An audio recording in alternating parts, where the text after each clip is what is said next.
Act 3 of Pride and Prejudice, a play, by Mary Keith Medbery Macakaye. The parlour of Mr. Collins's personage at Hunsford. At the back of the room is an open door. This door leads directly into the garden, beyond which is seen, through an opening in the trees and the park opposite, the prospect of Rosings, the residence of Lady Catherine de Bourgh, a handsome modern building on rising ground. A wide cottage window, also at the back of the room, gives a plain view of the passer-bys. On either side of the parlour is a door leading to the other parts of the house. Elizabeth is discovered standing at the open door and looking up at someone outside who is evidently climbing the trellis. Outside. Is this the cluster you wish, Miss Bennet? No, Colonel Fitzwilliam. Those are buds. There are ones higher still. There by the eaves. Elizabeth laughingly watches Colonel Fitzwilliam until he appears with a cluster of half-opened roses, which he presents to her in a gallant air, taking the roses and putting them in her girdle. Thank you. May not I have one as my reward, Miss Bennet? Is not accomplishment its own reward? And is not the power to be generous the highest reward that can be given to any accomplishment? Oh, surely. And so you would have to be generous and get me some more roses. Then we should each of us have to invent new speeches, and so we should never be done till we were ready to print a phrase book. However, you have certainly won your rose. She gives it to him. Thank you. That phrase book is a capital idea, Miss Bennet. Nothing could please me better than just such an occupation. It would really be a charity, for Darcy is such a dull fellow these days that really I don't know what to do with myself. But we should hardly have the time for such a project. You say that you and Mr. Darcy are to leave Lady Catherine on Saturday. Yes, if Darcy doesn't put it off again. He has already paid our aunt a much longer visit than ever before. I am at his disposal, you know. He arranges the business just as he pleases. I do not know anybody who seems more to enjoy the power of doing what he pleases than Mr. Darcy. He likes to have his own way very well, but so do we all. It is only that he has better means of having it than many others. Looking at his watch. I suppose I ought to go and look for him now. I expected to find him here. With a meaning smile. As not unfrequently happens. But since he is not, he probably expects me to meet him at the crossroads. I imagine your cousin brought you down with him chiefly for the sake of having somebody at his disposal. I wonder he does not marry to secure a lasting convenience of that kind. But perhaps his sister does as well for the present, and as she is under his sole care, he may do what he likes with her. No, that is an advantage which he must share with me. I am joined with him in the guardianship of Miss Darcy. Are you indeed? And pray, what sort of guardian do you make? Does your charge give you much trouble? Young ladies of her age are sometimes a little difficult to manage, and if she has the true Darcy spirit, she may like to have her own way. Colonel Fitzwilliam looks at Elizabeth very suspiciously as she makes this last remark. Why do you suppose Miss Darcy is likely to give us uneasiness, Miss Bennet? Oh, nothing at all.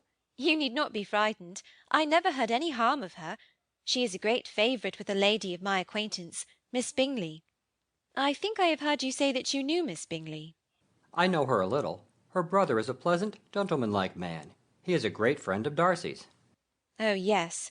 Mr. Darcy is uncommonly kind to Mr. Bingley, and takes a prodigious deal of care of him. Care of him? Yes, I really believe Darcy does take care of him. From something he has told me, I have reason to think Bingley very much indebted to him. Stopping. But I ought to beg his pardon, for I have no right to suppose that Bingley was the person meant. What is it you mean? It is a circumstance which, of course, Darcy would not wish to be generally known, because if it were to get round to the lady's family it would be an unpleasant thing. You may depend upon my not mentioning it. And remember that I haven't much reason for supposing it to be Bingley. What he told me was merely this, that he congratulated himself on having lately saved a friend from the inconvenience of a most imprudent marriage, but without names or any other particulars, and I only suspected it to be Bingley from believing him to be the kind of young man to get into a scrape of that sort. Trying to suppress her feeling. Did Mr. Darcy give you his reasons for this interference? I understood that there were some very strong objections against the lady. Indeed? trying to speak calmly. And what arts did he use to separate them? Smiling. He did not talk to me of his own arts.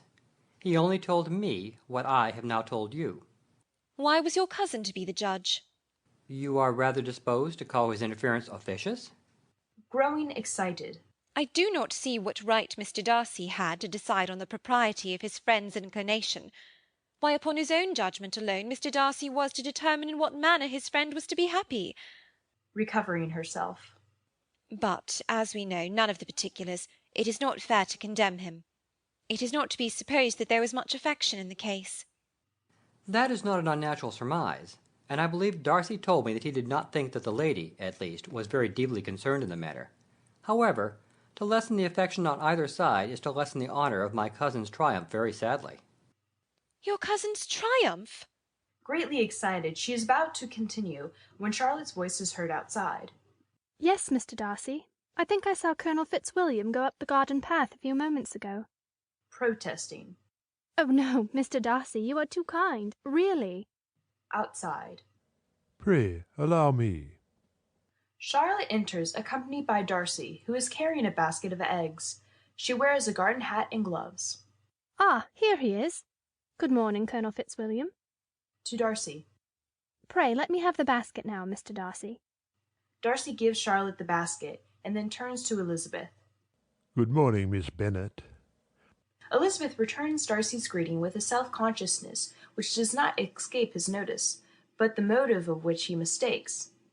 Darcy gives a quick glance from Elizabeth to Colonel Fitzwilliam, as he turns to speak to the latter. Ah, Fitzwilliam, I thought I might find you here. Lightly. Yes, I have been so fortunate as to secure some of Mrs. Collins's early roses for Miss Bennet. In surprise. Really? Have they already opened? Who has this time recovered her self-possession. A very few of them. But Colonel Fitzwilliam was obliged to climb very near to the sun to get me these.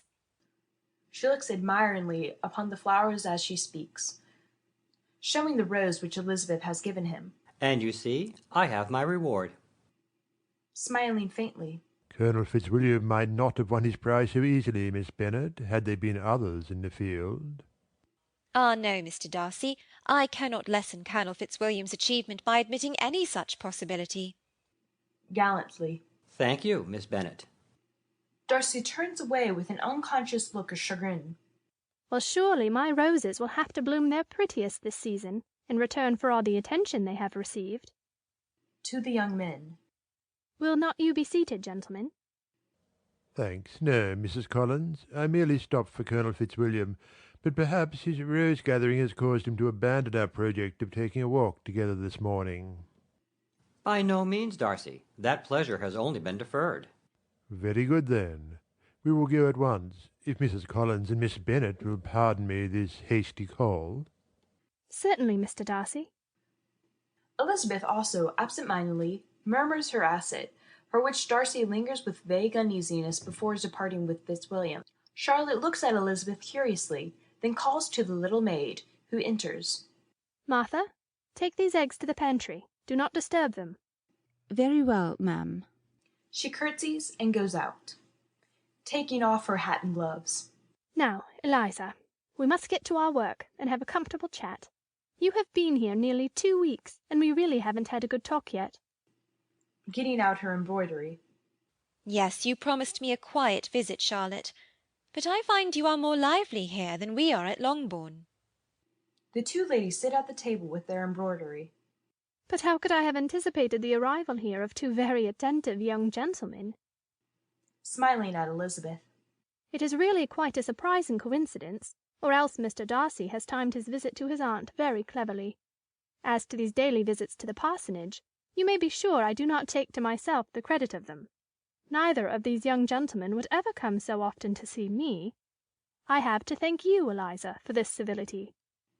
With a little temper. You may thank a lack of occupation on their part. You know very well my opinion of Mr. Darcy. Yes, you have often expressed it.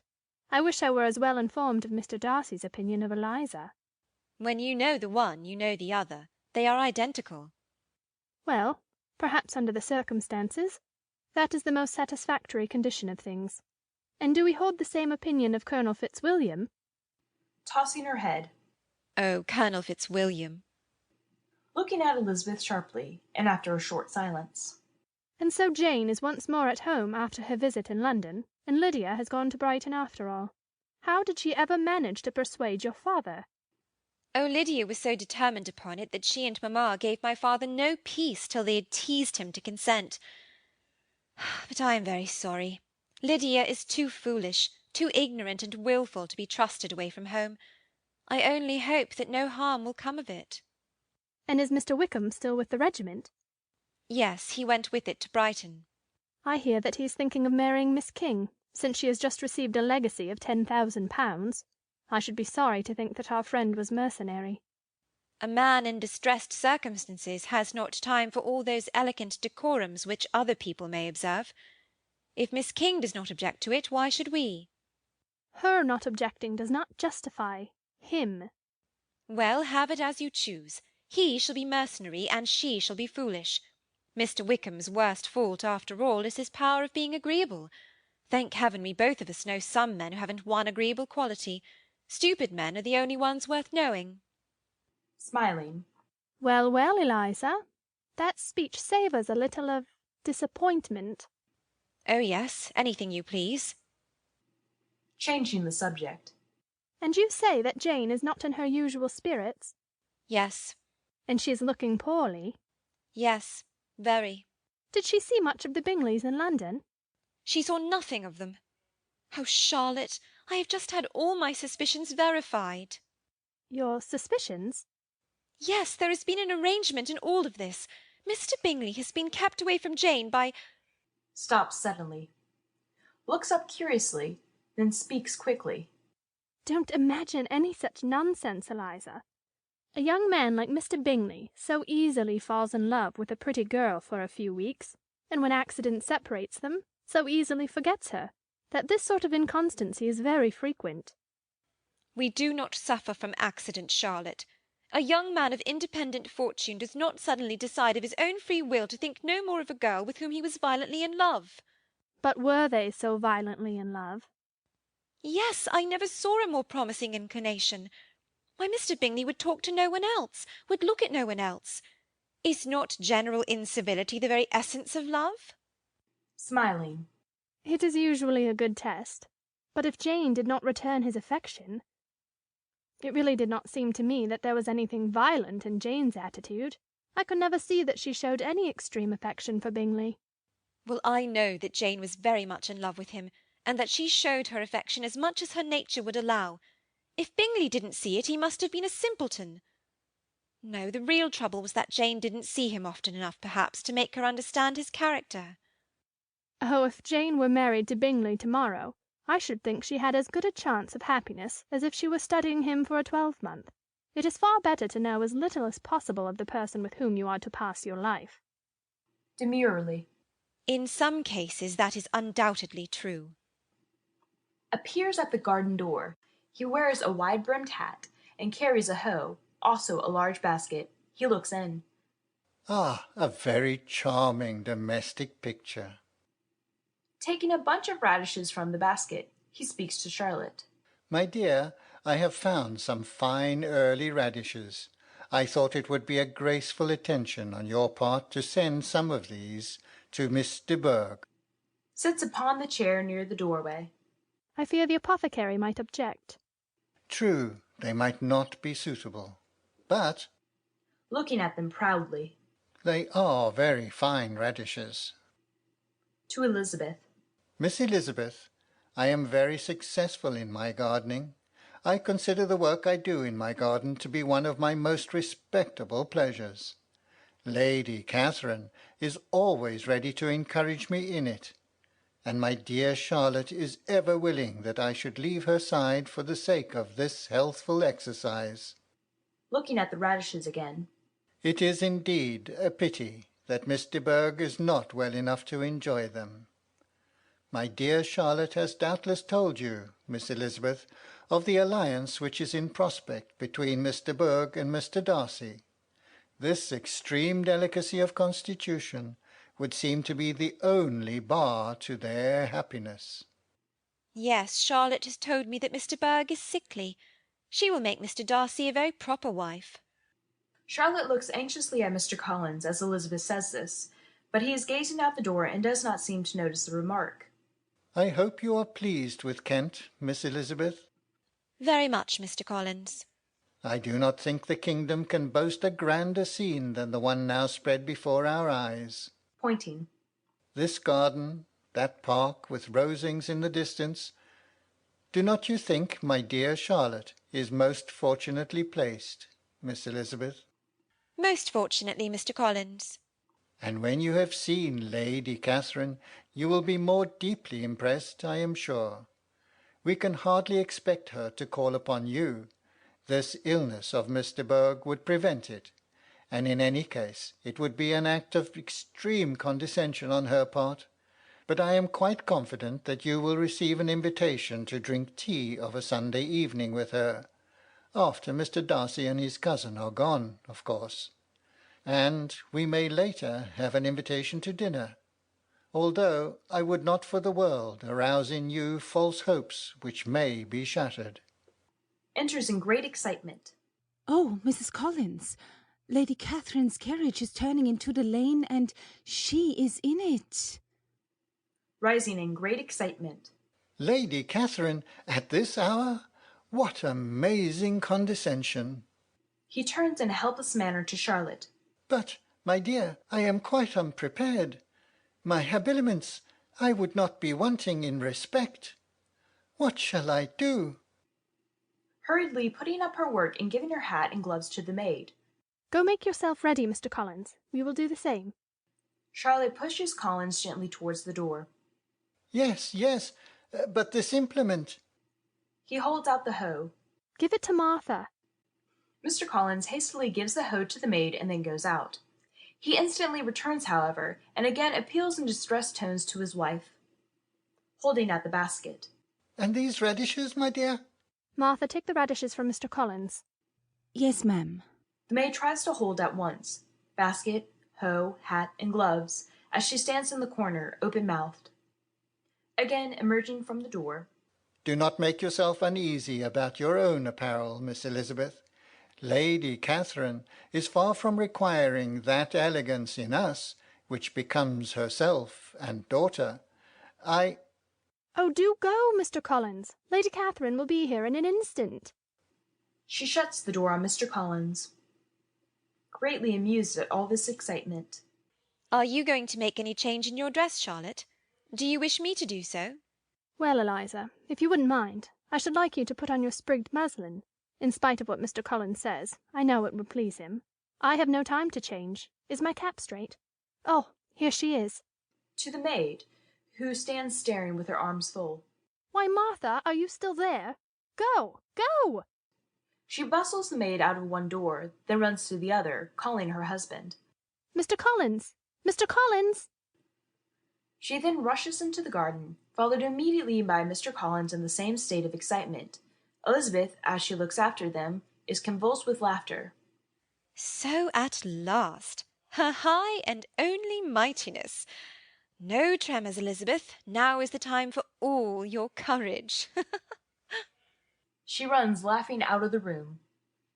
Sounds are heard, and Lady Catherine appears escorted up the path by Charlotte and Collins. As she reaches the door. You keep too many hens here, Mrs. Collins. There is just a certain number which are profitable. Beyond that, there is waste. Lady Catherine sits on the sofa. A clergyman's wife should set an example of thrift. You should have asked my advice. Mrs. Collins will in the future regulate her poultry yard according to your directions, Lady Catherine, if you will be so condescending as to give them. Yes, thank you, Lady Catherine. Will your ladyship not take some refreshment? Oh, yes. Let me fetch you a cup of tea. No, no, I wish nothing. To Mr. Collins. But you may go, Mr. Collins, and see if Jones is walking the horses up and down. I do not trust Jones. With great pleasure, your ladyship. Mr. Collins goes out. To Charlotte. I thought you had a visitor, Mrs. Collins. Yes, your ladyship, I have. It is my friend, Miss Elizabeth Bennet. She is a cousin of Mr. Collins, and a neighbour of ours in Hertfordshire. I have heard about her.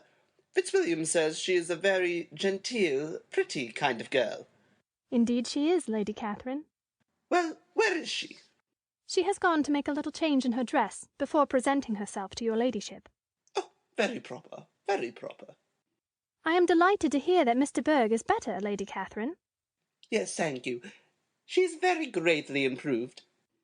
After a slight pause with impatience. Well, Miss Bennet takes her time.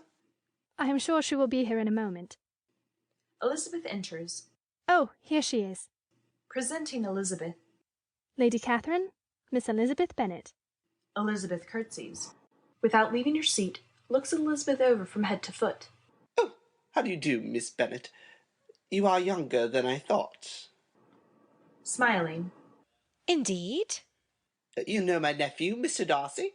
Yes, I met him in Hertfordshire. And you know Colonel Fitzwilliam? I have only met Colonel Fitzwilliam since coming here. Humph. Has your governess left you? My sisters and I have never had a governess, madam. No governess? I never heard of such a thing. Your mother must have been quite a slave to your education. I assure you she was not, Lady Catherine. Then who taught you? Without a governess, you must have been neglected. Such of us as wished to learn never wanted the means, madam. Well, if I had known your mother, I should have advised her most strenuously to engage a governess. I should have seen to it myself. To Charlotte. Go on with your work, Mrs. Collins. A clergyman's wife should set an example of industry. Looking at Charlotte's embroidery with disapproval. I will send you some more of the parish petticoats to hem, Mrs. Collins. To Elizabeth. Go on with your work, Miss Bennet. Young ladies should never be idle. Both Elizabeth and Charlotte go on with their embroidery. Pray, what is your age, Miss Bennet? I am not 21. You have sisters, have you not? Yes, madam. Are any of them out? All, madam. What? All at once? Very odd. Out before the oldest is married? Really, madam, I think it would be very hard on the younger sisters not to have their share of society because the eldest one does not happen to be married. That would hardly be likely to promote sisterly affection or delicacy of mind. Upon my word, you give your opinion very decidedly for so young a person. Your sisters may be married before you. You must not be too ambitious. A good many young girls have lost their chances through being too ambitious. Looking at a large picture on the wall, then pointing to it. Mrs. Collins, I suppose you have shown Miss Bennet the print of Pemberley, Mr. Darcy's place? Yes, Lady Catherine. Pemberley is one of the finest places in England. My daughter Anne is very fond of it, which is fortunate, since she will probably spend most of her life there. Most fortunate, your ladyship. To Elizabeth. You see my nephews here often, Miss Bennet? Mischievously. Yes, very often, Lady Catherine. Humph. Well, idle young gentlemen often make very foolish use of their time. My daughter, Miss de Bourgh, is unfortunately not able to accompany Mr. Darcy in his walks as often as both of them could desire. Entering. I think your ladyship's mind may be quite at rest about the horses. Jones seems to have them well in hand. Oh, I am glad you have come back, Mr. Collins. I'm going to ask you and Mrs. Collins to go and see the new cottages with me. I shall take you in the carriage. To Charlotte. You had better put on a plain bonnet, Mrs. Collins. By all means, your ladyship. She goes out. Are you quite ready to go, Mr. Collins? Oh, assuredly, your ladyship, quite. To Elizabeth. Miss Bennet, I should advise you to write to your family while we are gone. Charlotte returns in her bonnet and mantle. Lady Catherine looks her over. Yes, that will do very well. To Elizabeth. We shall not be gone very long, Eliza. I am not sure of that, Mrs. Collins, but I have provided an occupation for Miss Bennet during our absence. Good morning, Miss Bennet. I may ask you later for dinner. Curtsy. Good morning, madam. All go out. Mr. Collins showing servile attentions to Lady Catherine. Elizabeth watches them from the door. Really, I might have spared myself some of the mortifications I have felt for the shortcomings of my own family. The contrast is not such a violent one after all. Looking at the writing desk. However, Lady Catherine can give good advice. I really ought to write to my poor dear Jane. She seats herself at the writing table, gets out her paper, etc., and begins her letter when the doorbell sounds. Elizabeth starts and is putting away the writing materials when the maid ushers in Mr. Darcy, who seems very much excited. I'm here again, Miss Bennet. I saw Mr. and Mrs. Collins drive away with my aunt. I have something which I must say to you. He walks excitedly up and down for a moment, while Elizabeth watches him in amazed silence. Then he suddenly goes up to her and begins to speak in an agitated manner. Miss Bennet, in vain have I struggled. It will not do. My feelings will not be repressed. You must allow me to tell you how ardently I admire and love you.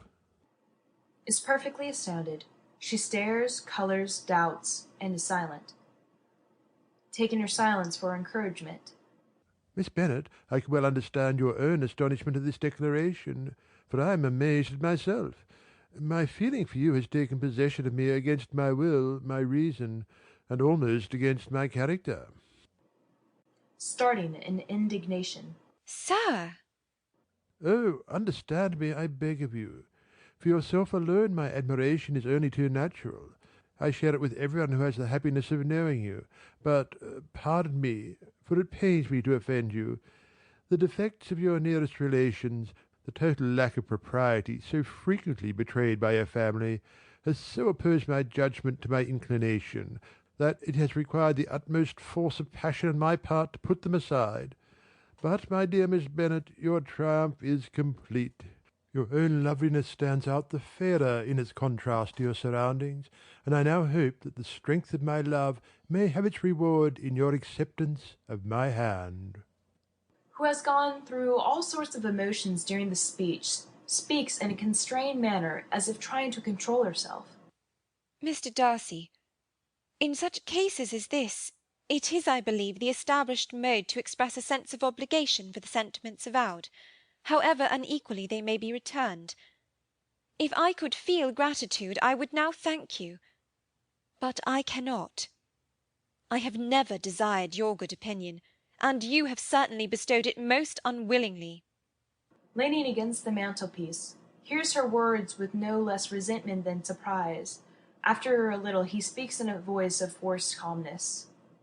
And that is all the reply which I am to have the honour of expecting? I might perhaps wish to be informed why, with so little endeavour at civility, I am thus rejected, but it is of small importance. I might as well inquire why, with so evident a design of insulting me, you chose to tell me that you liked me against your will, your reason, and even against your character. Was not this some excuse for incivility, if I was uncivil? I very clearly explained that the objection which appealed to my reason applied entirely to your family, and in no respect to yourself. I am a part of my family, Mr. Darcy, and allow me to say that, since I have had the opportunity of comparing my relations with your own, the contrast is not so marked as I had been led to suppose.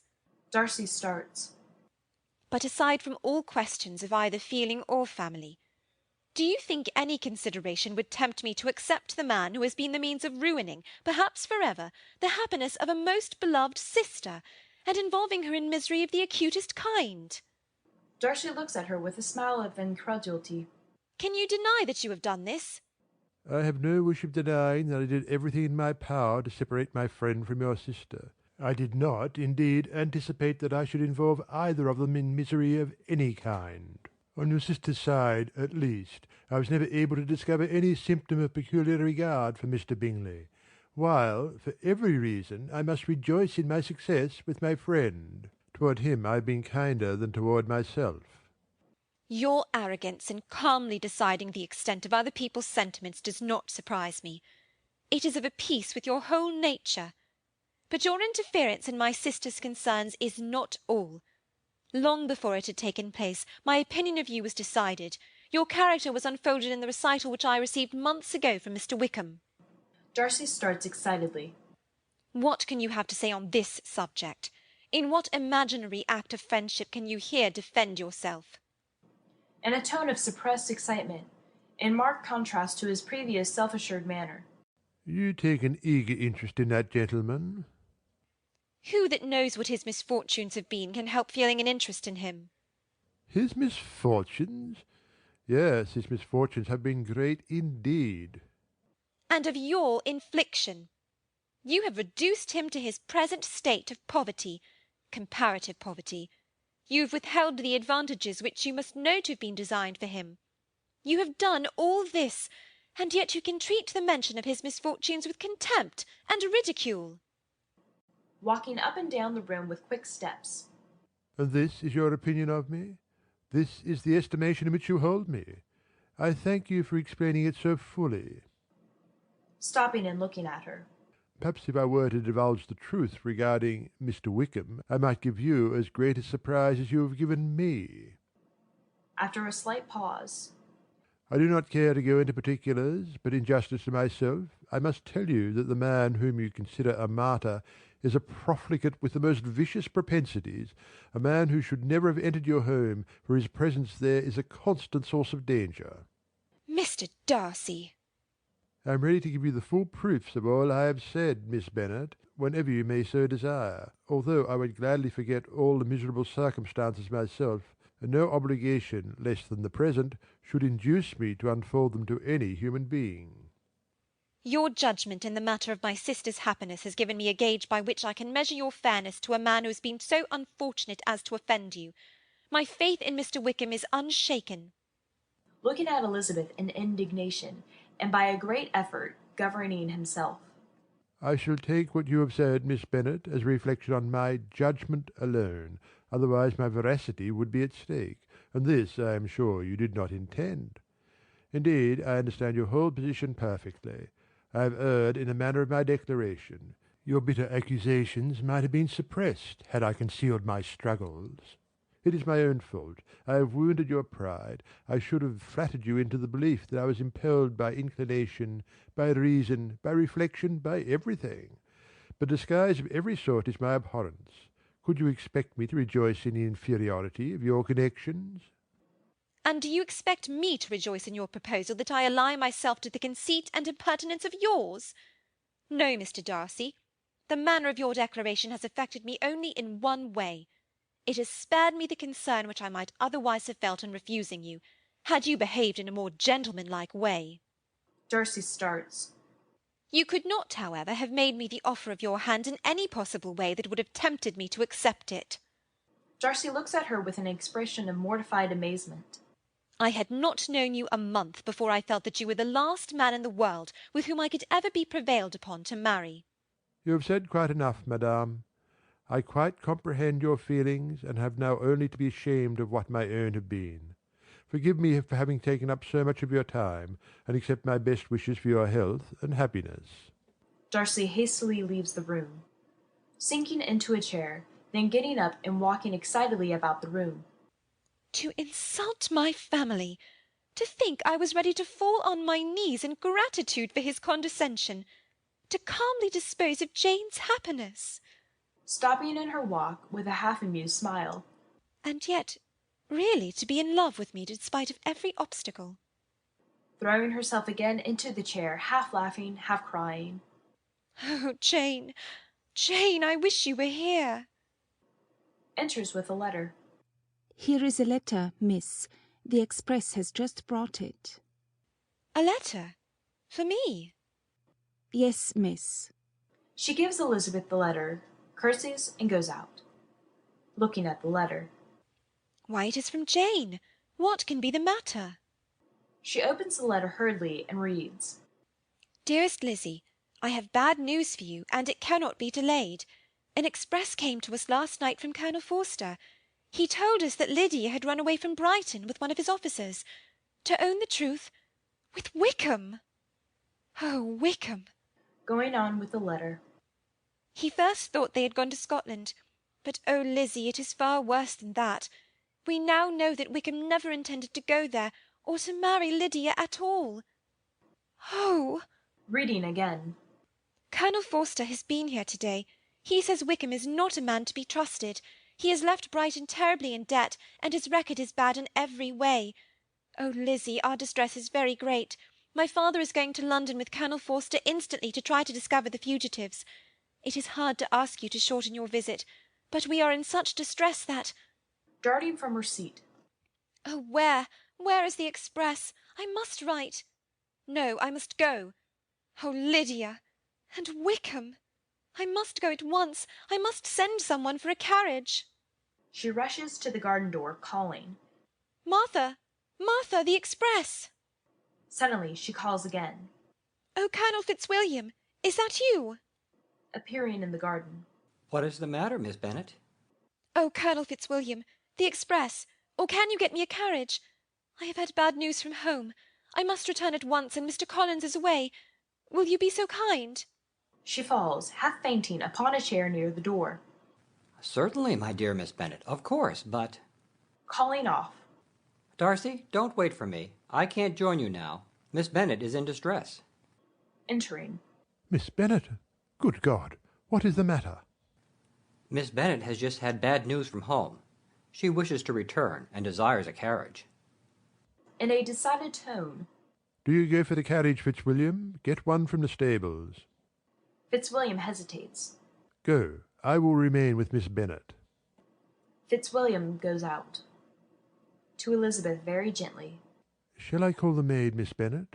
A glass of wine. Shall I get it for you? You are very ill. Hardly able to speak. No, I thank you. There is nothing the matter with me. I am quite well. I am only distressed by some dreadful news which I have just received from Longbourn.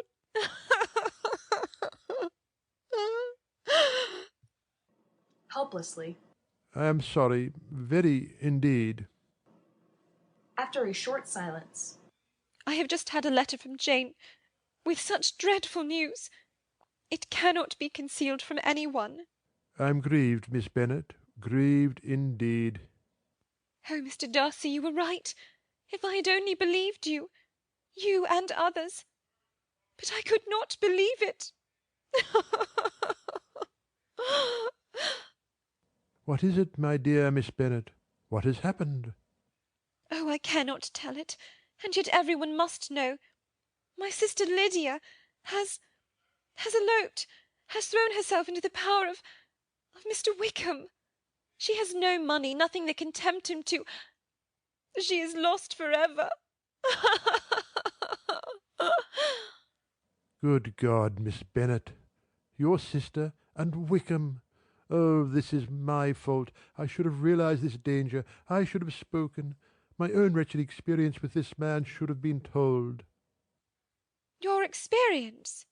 Yes, you remember, I hinted it to you today. But I should long ago have spoken boldly. What do you mean? Mr. Wickham attempted the same plan with my own sister 2 years ago. She was an ignorant, innocent, trusting girl of 15. Happily his villainy was discovered and prevented. But oh, I should have told you. Had his character been known, this could not have happened. You tried to tell me, Mr. Darcy. Everybody has tried to warn me.